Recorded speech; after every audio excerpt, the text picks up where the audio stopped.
suis venue à l'Athénéum pour travailler avec une compagnie de spectacle, de danse contemporaine. Et à ce moment-là, j'ai dû croiser Peggy Camus dans un couloir. Et je lui ai dit, mais ça m'intéresserait vraiment de travailler avec vous et de travailler avec des chercheurs. Est-ce qu'on pourrait en parler?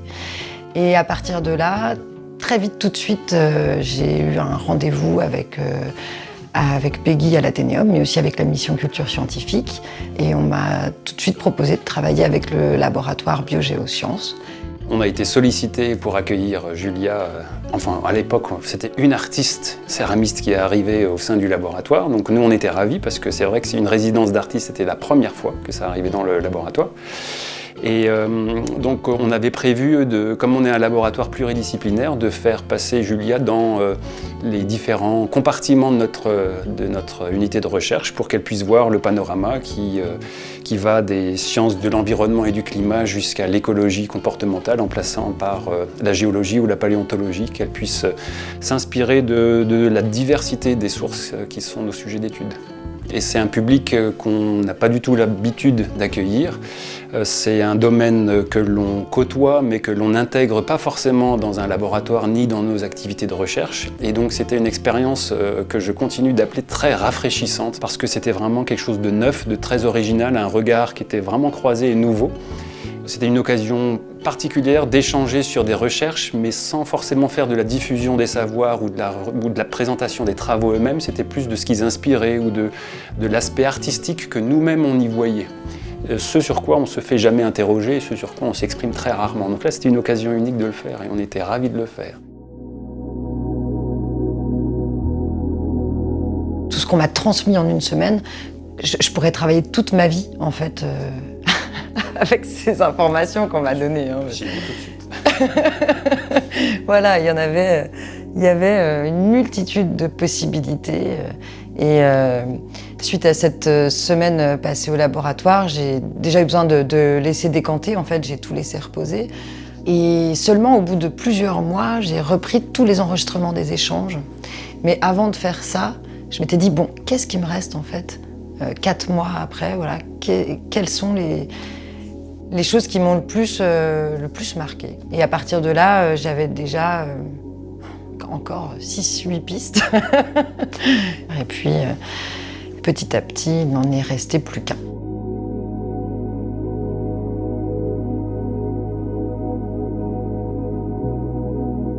Il existe beaucoup de types de préservation et de formation des fossiles. Donc le plus souvent, c'est un être vivant qui va laisser son squelette, son empreinte à la surface de sédiments, de particules. Et le plus souvent, il va être recouvert par d'autres roches qui arrivent par-dessus, qui ne sont pas encore solidifiées à l'époque. C'est souvent des sortes de boue. Et qui, en se solidifiant, vont transformer minéralogiquement l'intérieur, molécule par molécule, la carcasse de l'animal ou de la plante, par exemple.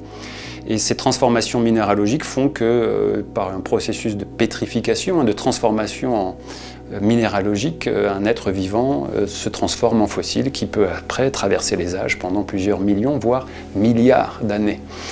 On sait par ailleurs que depuis les années 70, en fait, que beaucoup de ces processus ont comme moteur des êtres vivants.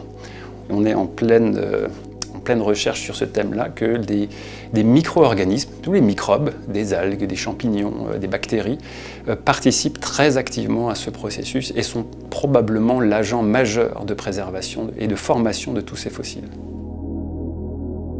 Pour les gouttes de pluie qui nous intéressent ici, c'est vraiment une interaction entre le monde vivant et le monde minéral. C'est-à-dire que la goutte de pluie va tomber sur de l'argile, mais cette argile était déjà recouverte par un petit film microbien. Donc tous ces microbes, ils forment des sortes de filaments qui, en s'entremêlant les uns les autres, forment un véritable tissu.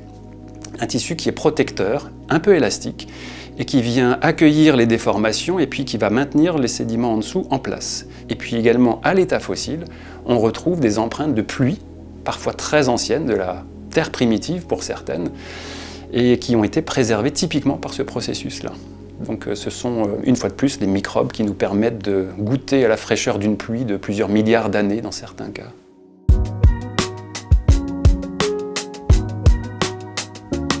Pour ce projet-là, j'ai tout d'abord travaillé avec l'argile que je trouve dans mon terrain, qui est une argile de couleur un peu verdâtre. Et cette argile, elle avait une consistance parfaite parce qu'elle a pu du coup me permettre de capturer, de récupérer les empreintes des gouttes de pluie. Ensuite, pour la réalisation complète de l'installation, j'utilise une autre argile qui est une argile blanche. Et j'ai fait ce choix parce que la teinte du blanc, je l'espère, je crois, amène quelque chose d'un petit peu irréel, surnaturel, amène quelque chose d'un petit peu fantomatique, enfin donne en tout cas vraiment une autre atmosphère à l'installation. Donc tout d'abord, je vais étaler mon argile qui est sous forme d'une boue sur des plaques de plâtre. Je vais faire ça en extérieur. Je guette la pluie et du coup je vais installer mon argile au moment où la pluie va bientôt arriver. Ou bien elle est déjà là, et là je suis sous un barnum. Donc je récupère mes empreintes de gouttes de pluie, chaque goutte de pluie créant un impact, donc un petit cratère dans la matière molle argileuse. À partir de là, je vais laisser sécher quelque temps cette argile. Et sur cette surface impactée, je vais venir couler une surface de plâtre. Cette surface de plâtre va me servir de moule. Donc à ce moment-là, on n'aura pas les gouttes comme des cratères, mais à l'inverse, on aura comme des petites cloches comme ça. Une fois que j'ai mes grands moules, je vais pouvoir utiliser une argile de nouveau sous sa forme liquide, que je vais venir en fait couler par-dessus ces plaques de plâtre pour de nouveau avoir mon positif et donc mes petits cratères d'empreintes de gouttes. Là, c'est une version simplifiée. Voilà, après il faut faire les petits rebords de la pièce parce que mes pièces font 5 cm de haut, 6, et que moi la surface que je coule, je fais juste 1 cm. Et puis un séchage lent, une cuisson à basse température, et on y est. Alors lors de l'exposition de cette installation à l'Athénéum, nous avons prévu d'exposer aussi d'autres pièces qui sont issues des collections de l'université. En l'occurrence, on va avoir des fossiles et puis nous aurons aussi des grands tirages d'un atlas lunaire de la fin des années 1800. On a fait ce rapprochement avec la Lune parce que très vite, d'un point de vue formel, tous ces petits cratères d'empreintes de gouttes nous font penser au relief de la Lune qui est impacté de cratères lui aussi.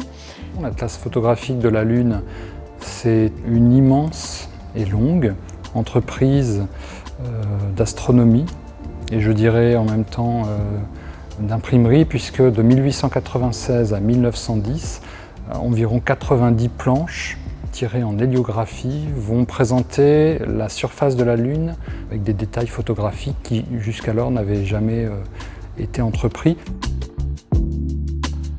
L'Observatoire de Paris, avec à sa tête Maurice Levy, et puis Puiseux aussi, qui est assistant astronome, vont mener pendant donc voilà, une quinzaine d'années des milliers et des milliers d'observations grâce au grand équatorial Coudet, et à partir de cela prendre des clichés photographiques. Et à partir de ces clichés photographiques, faire des tirages sur papier de très grand format. Alors c'est un travail qui est entrepris et pris en charge par l'Imprimerie nationale, parce qu'il n'y a pas beaucoup d'établissements, voire aucun privé qui aurait été capable de mener un si long travail, si coûteux, avec si peu de rendement.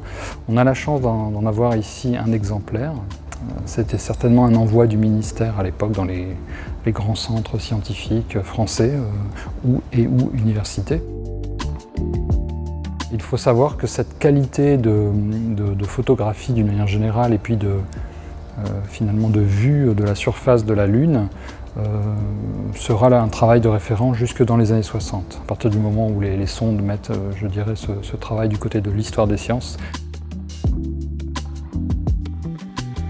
Le mot fossile, ça intègre aussi la dimension de l'empreinte, et uniquement de l'empreinte de l'organisme, et pas de l'organisme lui-même, ni même de son squelette.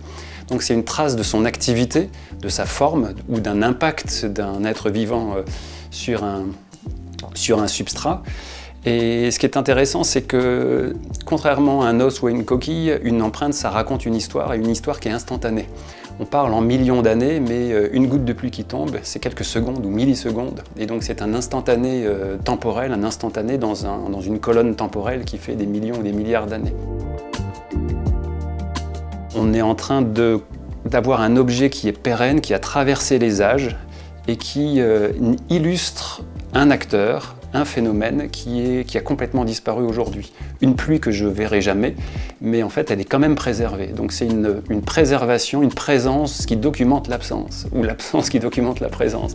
On peut le tourner dans les deux sens. Effectivement, moi j'ai trouvé une très grande poésie dans ces empreintes de gouttes d'eau, en fait. Voilà, c'est un moment extrêmement fugace, ce moment où la goutte impacte le sol, et que ce moment très fugace puisse être enregistré pour l'éternité dans la matière argileuse. J'ai trouvé ça très beau. Alors il y a l'absence et le fait aussi qu'on conjugue et qu'on met vraiment côte à côte deux éléments qui sont complètement opposés l'un l'autre. Il y a l'eau et puis justement l'argile qui est sèche quand on la ramasse, quand on collecte l'objet de l'empreinte. Et donc dans les problématiques actuelles ou l'actualité, même dans la beauté de l'eau et puis du sol qui s'assèche, on a deux opposés qui pourtant ensemble forment les objets qui nous intéressent, et puis le vivant évidemment qui se nourrit des deux. Ouais.